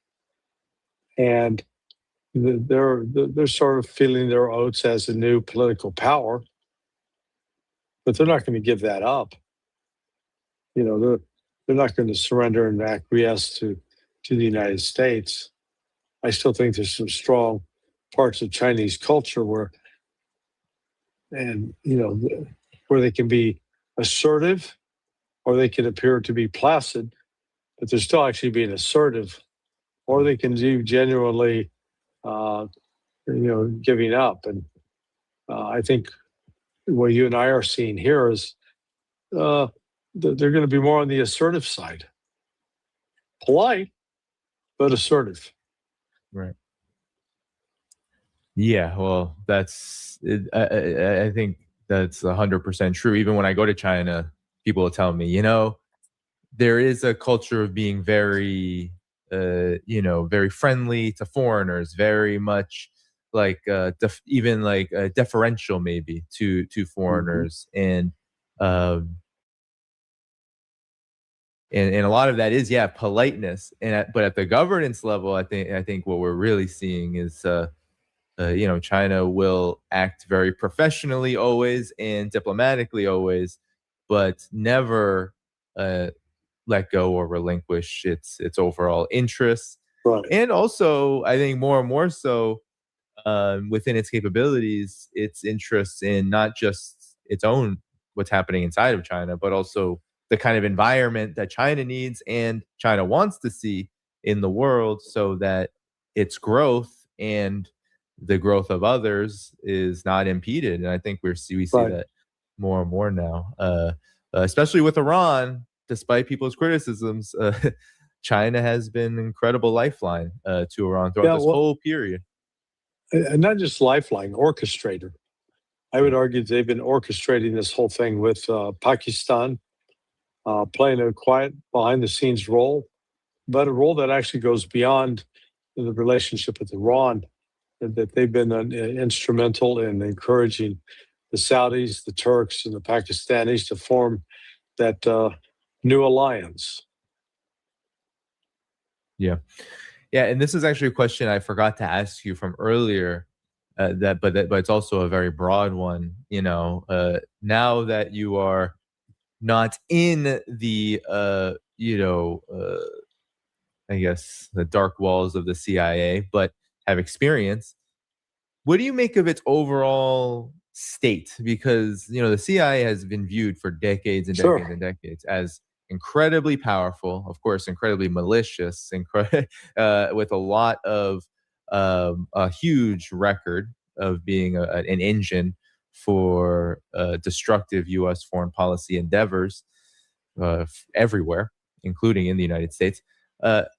But what do you make of its state now, given that no presence in Russia, no presence in China, or at least very little presence in Russia, no presence in China from what I know of? Iran has been very vigilant in minimizing and reducing the CIA's ability to do anything there. And then, of course, in the rest of the world, while of course there are many places in the world that are not in the positions of those countries that have a more difficult time, we also see, I think, more for the case of Ukraine, a huge difficulty in being able to enforce and assert U.S. interests via the CIA. And I'm wondering what you view the CIA's overall situation, power, and role right now as being in 2026, given the state of these conflicts. Yeah, it's still, I think it needs to be disbanded and start over. It has been too covert action dependent. And that's what I mean by that.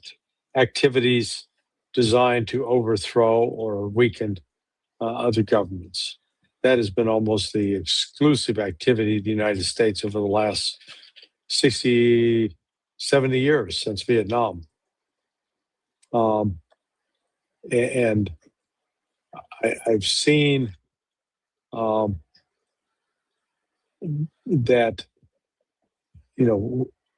we're reluctant. We keep getting in our way. As an example, we've got this contradictory policy. The United States says it's fighting a war against terrorism. Great. Yet, going back to the 1980s, we have the CIA funding these radical Islamic groups that are Sunni-based that end up both carrying out terrorist attacks against us, but we use them in roles to try. We used them in the Balkans against the Russians, again, using Islamic terrorism as a way to try to weaken Russia. At the same time, the CIA was funding Chechen rebels that were tied into radical, again, extremist Islamic groups. We've had the United States, and that was in the 90s, going to the 2000, 2010. Again, the United States is funding ISIS and al-Nusra and Hayat Tahrir al-Sham.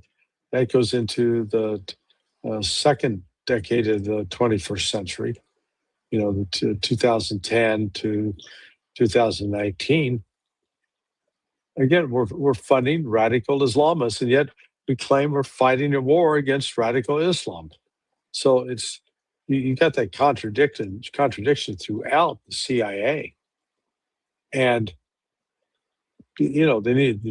someone needs to call them out and say, "Well, stop! You can't keep doing this." And when we weren't doing it to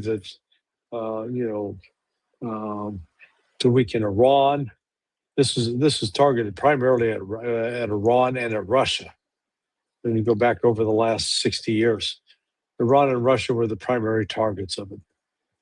And, now we're finding the limitations of that power. And everything that, again, the CIA operations in Ukraine were designed to weaken and destroy Russia. And now maybe Ratcliffe's visit with Putin was saying, okay, we give up. We're done. We surrender.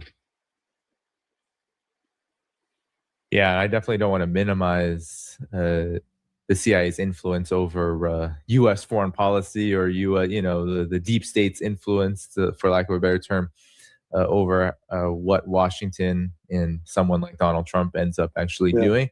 But as you said, it's the actual outcomes that come out of CIA policy, if we can call it that. I feel like are getting more and more, I guess, disrupted by this changing world.